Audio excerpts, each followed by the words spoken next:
Welcome to Crazy, right? A podcast Be your own person. for those affected by Crazy, right? mental health, I wanted to just try it. Crazy, It's something that I've struggled with for a while. featuring live improvised music Now I finally got my head right again. by your host, am I right? Crazy, It feels good to talk about it. right? Crazy, right? Dave Asher. My guest today is Alwyn Mothershed. She is a comic person hailing from Nashville, where she was raised by a horde of improvisors, and she was recently diagnosed with borderline personality disorder. Alwyn, thank you for joining me here today in my studio. I'm going to step over here to my piano.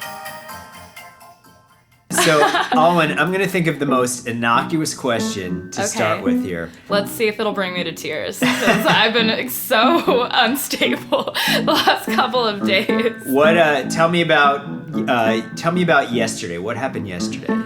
Yesterday, I went to work, which I really like, where I work and the people I work with. What do you do? I just work at a temp agency. Then I went to a kickboxing class. Why do you do kickboxing? Well, because I have credits on a trial of ClassPass that I need to use up.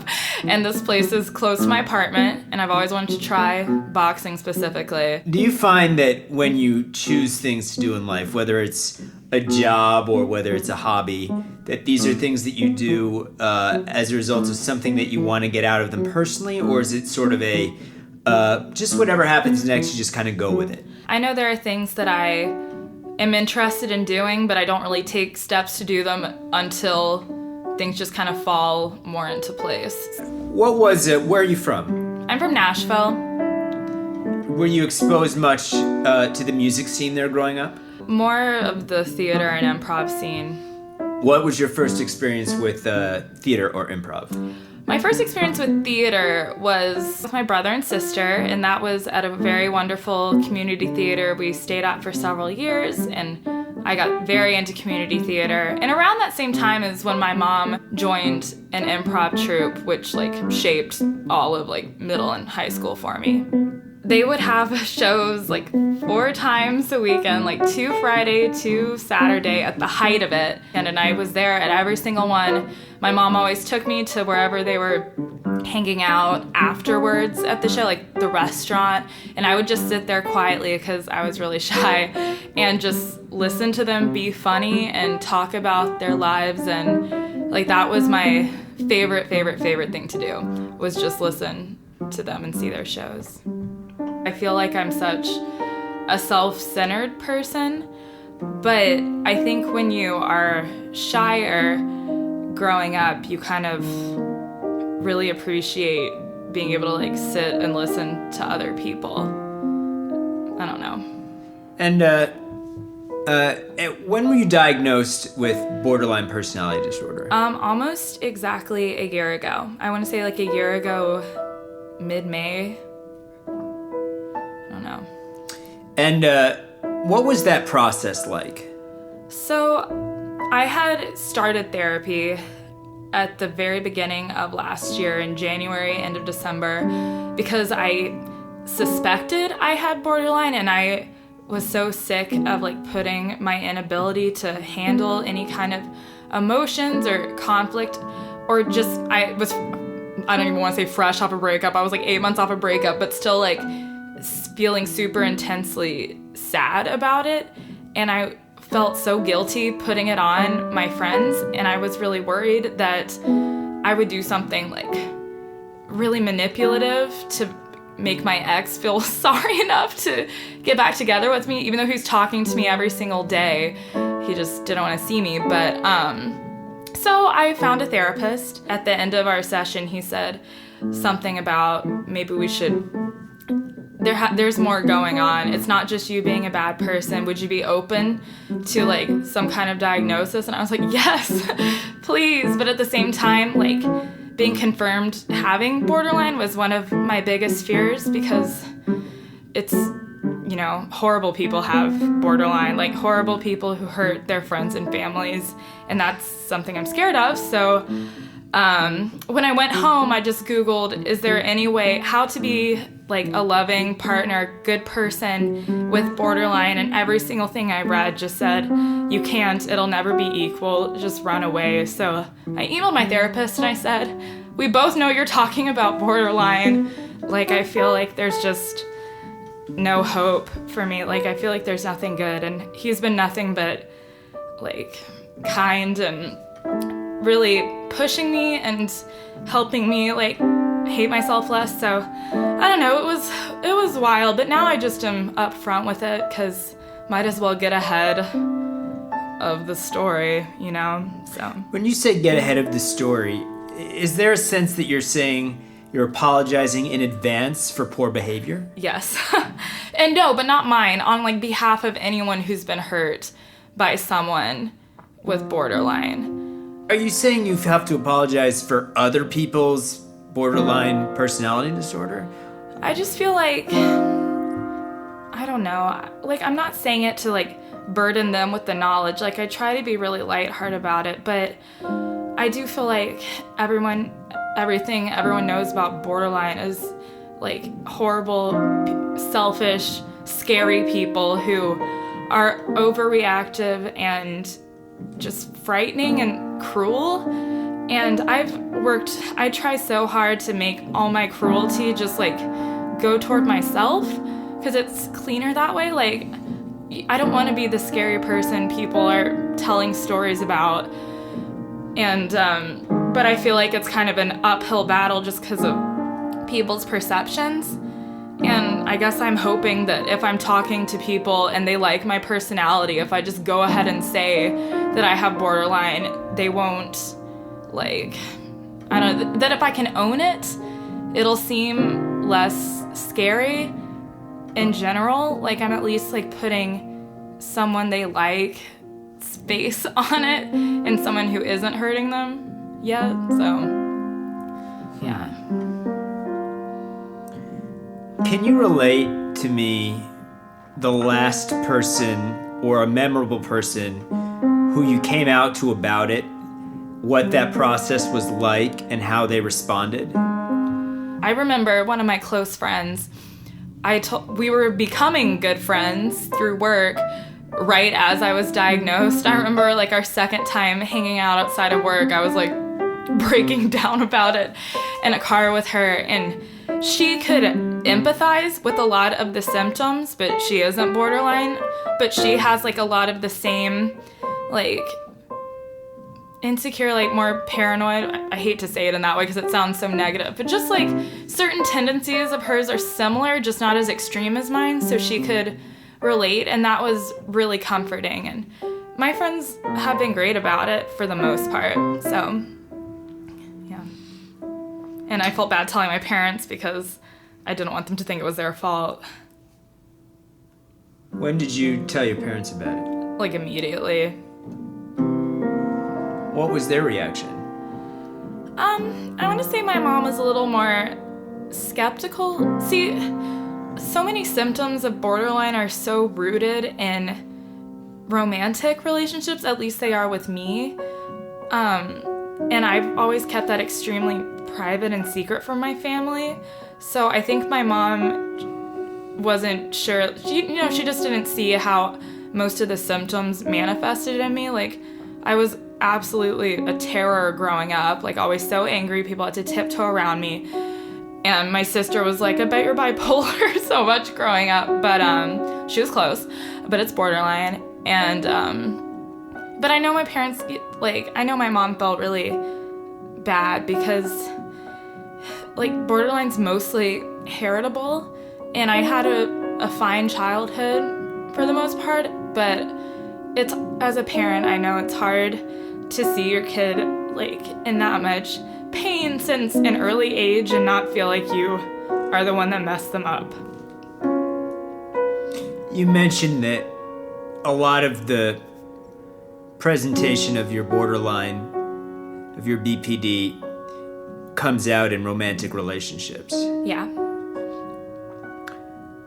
What are What's an example of how that might present? The person I'm dating, he becomes like my favorite person in the universe, and my thought process is, why would I want to spend time with anyone but my favorite person?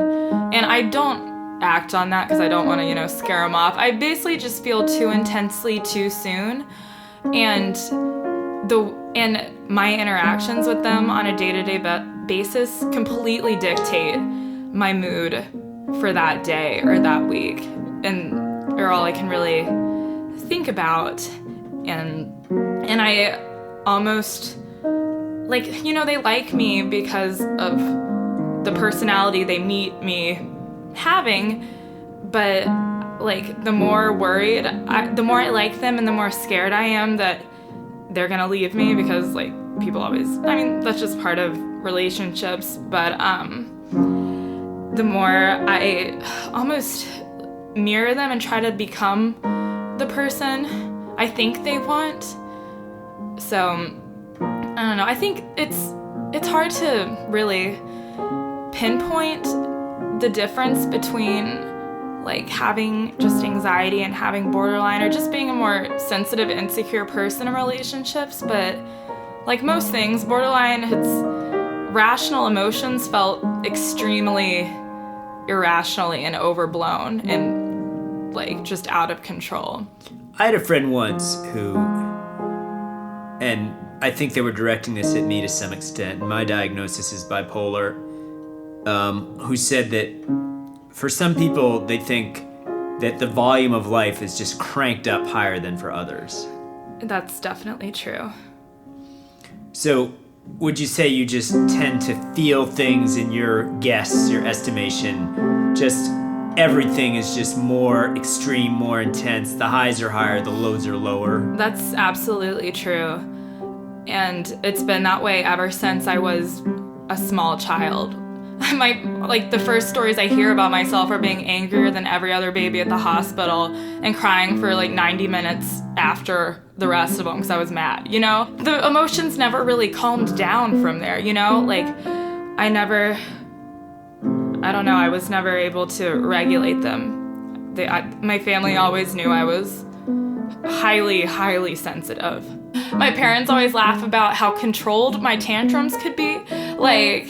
I would wait to throw myself on the grass when I'd have a tantrum, or I'd watch myself screaming in the mirror when I was feeling these things. There's just a sense, which I find true to an extent to this day when I'm having these emotional tornadoes. What's the last emotional tornado you had this year?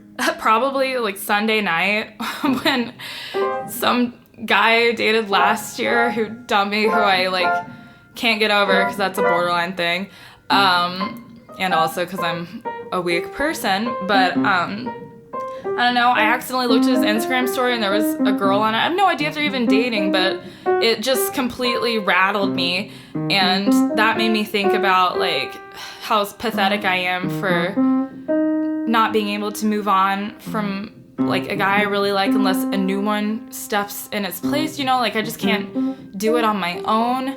And then I was thinking about how therapy is super expensive right now because I'm still working off my deductible, and why am I even bothering trying to go to therapy when I'm always going to be this sick and damaged and unhealthy, and why do I even want a relationship when I know I'm the only one getting anything out of it. And I don't know, it just, it happened right before bed, so I was losing my mind and freaking out. And the weekend had been tough anyway due to some living situation issues that made me think of a traumatic thing that happened a couple of months ago. But I don't know, and then I feel bad because then I text my mom I wish I could just turn off my brain before bed, and then she's worried about me, and then I feel manipulative for reaching out at all. Are you on medication? I was, but I have I started this job in December, so I haven't met my insurance deductible yet, so I just can't afford to go to the psychiatrist to get prescribed. I was on Prozac, and that in conjunction with therapy was nice, but I don't know. I've been so bad lately. My therapist wants me just on mood stabilizers, so that probably won't happen for a while. So you have had moments when you were on Prozac, but you've never been on a mood stabilizer? No, just SSRIs. But that, in conjunction with the therapy, improved your mood? So much. Being able to see my therapist every single week. I can only see him maybe twice a month right now until I meet the deductible. But yeah, it gave me so much stability. And that's all I really want is in everything is stability. I can relate to all of this, and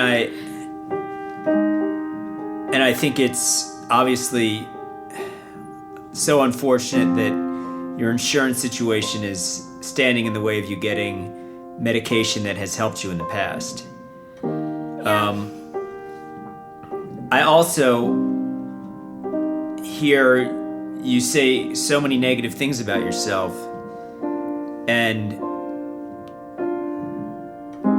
I can relate to that as well, too.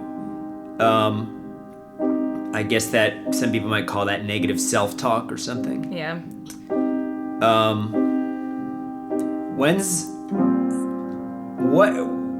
Are there times when you feel like you are feeling good and it's not a manic type of good? Yeah, there's actually, at least according to my reading, there's not as much mania in borderline. It's mostly depression and then extreme elation based on relationships or interpersonal stuff, but it's usually not quite as lasting.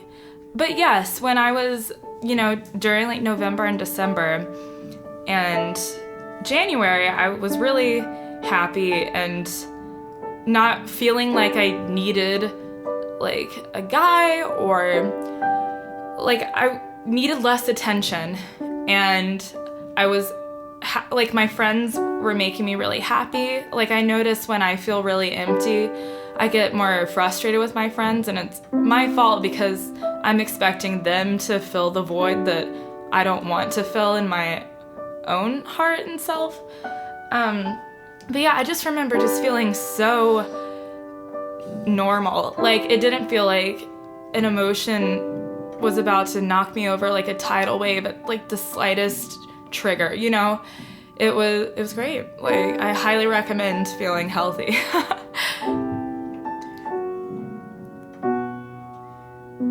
If you could plot out a plan for your next 6 months with respect to mental health or anything, so it would definitely involve therapy every week, as I used to when I was happiest, as well as being medicated.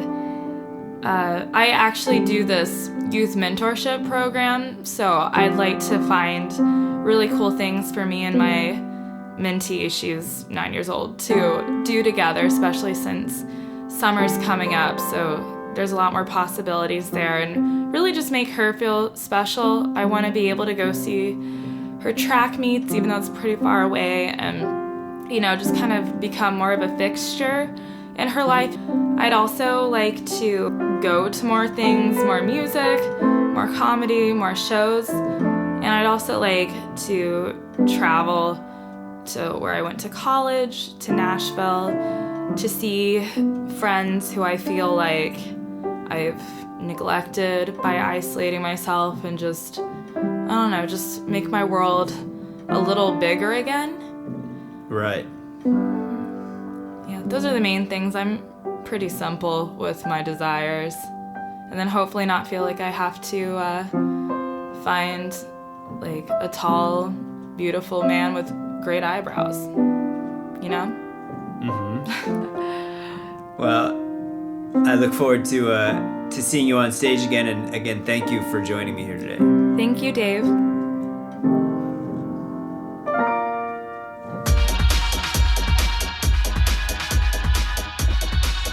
Thank you again to Alwyn Mothershed. You can follow her on Twitter at AlanonWyn, spelled ALANONWYN. Alwyn, it's been a pleasure. All the best.